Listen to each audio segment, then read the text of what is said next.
CM ಅವರ ನಿವಾಸದಲ್ಲಿ breakfast ಅದರಲ್ಲಿ ಹೈಕಮಾಂಡ್ ಹೇಳಿದಾಗ ಇಬ್ರು ಕೇಳ್ತೀವಿ, ಹೈಕಮಾಂಡ್ ಅವರು ಅಸೆಂಬ್ಲಿ ಇರೋದ್ರಿಂದ ಗೊಂದಲ ತಿಳಿ ಮಾಡಿ ಅಂತ ಹೇಳಿದ್ರು. ನಾಳೆಯಿಂದ ಯಾವುದೇ ಗೊಂದಲ ಇಲ್ಲ ಅಂತ ಹೇಳಿ ಸಿಎಂ ಅವರು ಡಿಸಿಎಂ ಜಂಟಿ ತೀರ್ಮಾನ ಆಯಿತು.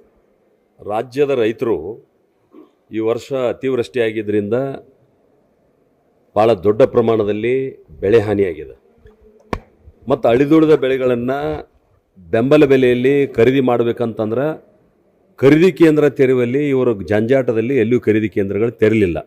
ಇವತ್ತು ನಿಮ್ಮ ಎದುರುಗಡೆ ನಾನು ಇಲ್ಲಿ ಪ್ರಶ್ನೆ ಮಾಡಿದೆ KDP ಸಭೆ ಒಳಗೆ,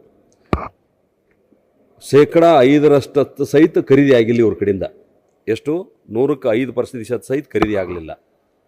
ಹೀಗಾಗಿ ಈ ಸರ್ಕಾರ ಯಾರ ಮುಖ್ಯಮಂತ್ರಿ ಆಗ್ಬೇಕನ್ನೋದ್ರ ಕಡೆನೇ ಹೆಚ್ಚು ಗಮನ ಹರಿಸಿದಾರೆ ಹೊರತು ರಾಜ್ಯದ ರೈತರ ನೆರವಿಗೆ ಬರುವಂಥ ಯಾವುದೇ ಲಕ್ಷಣ ಇವ್ರ ಕಡೆ ಇಲ್ಲ.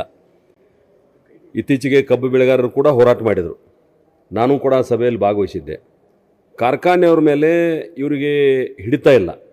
ಅವತ್ತು ಸ್ವತಃ ಮುಖ್ಯಮಂತ್ರಿಗಳು 8 ಗಂಟೆ ಕೂತ್ಕೊಂಡ್ರು, 50 ರೂಪಾಯಿ ಜಾಸ್ತಿ ಕೊಡ್ರಿ ಅಂತೇಳಿ ವಿನಂತಿ ಮಾಡಿದರು. ಒಬ್ಬ ಕಾರ್ಖಾನೆಯವರು ಒಪ್ಕೊಳ್ಳಿಲ್ಲ 50 ರೂಪಾಯಿ ಜಾಸ್ತಿ ಕೊಡ್ತೀವಿ ಅಂತೇಳಿ. ಆದರೆ ಇವತ್ತು ಎಲ್ಲ ಕಾರ್ಖಾನೆಯವರು ವಾಪಸ್ ಬಂದ ನಂತರ ಸರ್ಕಾರ ಏನು ನಿಗದಿ ಮಾಡಿತ್ತು 3,300 ರೂಪಾಯಿ, ಅದ್ರ ಮೇಲೆ 50 ರೂಪಾಯಿ ಜಾಸ್ತಿ ಕೊಡ್ತಾ ಇದ್ದಾರೆ ಕಾರ್ಖಾನೆಯವರು. ನೀವು ಮುಖ್ಯಮಂತ್ರಿಗಳ ಎದುರುಗಡೆನೂ ಒಪ್ಕೋಕ್ಕಾಗಲಿಲ್ಲ, ಇಲ್ಲಿ ಹೆಂಗೆ ನೀವು ಜಾಸ್ತಿ ಕೊಡ್ತಾ ಇದ್ದೀರಿ, ನಿಮ್ಗೆ ಯಾಕೆ ಲಾಸ್ ಆಗ್ತಾ ಇಲ್ಲ?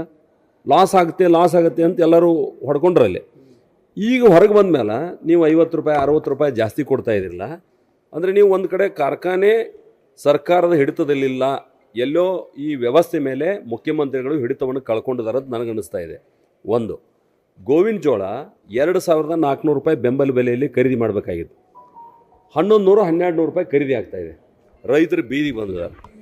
ಒಂದೂ ಖರೀದಿ ಕೇಂದ್ರ ಎಲ್ಲೂ ಪ್ರಾರಂಭ ಮಾಡಿಲ್ಲ.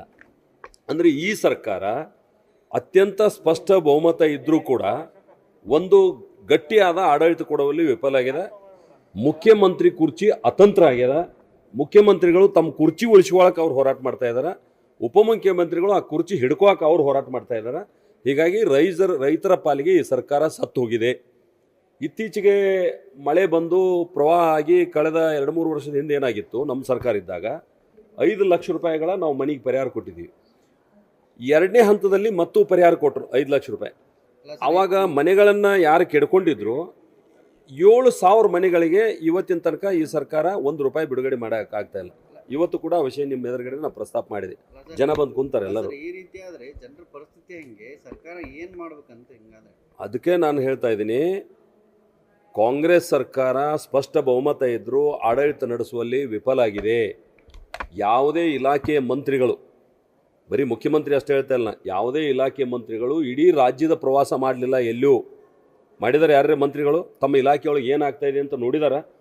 ಉದಾಹರಣೆ, ಈಗ ಮಾರ್ಕೆಟಿಂಗ್ APMC ಮಿನಿಸ್ಟರ್ ಇರ್ಬೋದು, ಖರೀದಿ ಕೇಂದ್ರ ಯಾಕೆ ತೆರೆಯೋಕ್ಕಾಗ್ತಿಲ್ಲ ಅನ್ನೋದು ನಿರ್ಣಯ ಮಾಡಬೇಕಲ್ಲ, ಬೆಳೆ ಖರೀದಿ ಮಾಡೋಕ್ಕೆ ಡಿಸಿಷನ್ ತಗೊಳ್ಳಿಲ್ಲ. ಈ ರೀತಿ ನಿರ್ಣಯಗಳು ಮಾಡುವಲ್ಲಿ ಅವರು ವಿಫಲ ಆಗಿದ್ದಾರೆ. ಕೇವಲ ತಮ್ಮ ಕುರ್ಚಿ ಉಳಿಸ್ಕೊಳ್ಳೋಕೆ ಹೋರಾಟ ಮಾಡ್ತಾ ಇದ್ದಾರೆ. ಹೀಗಾಗಿ ಜನ ಇವತ್ತು ಬೀದಿಗೆ ಬರುವಂಥ ಎಲ್ಲ ಬಂದು ಹೋರಾಟನ ಮಾಡ್ತಾ ಇದ್ದಾರೆ.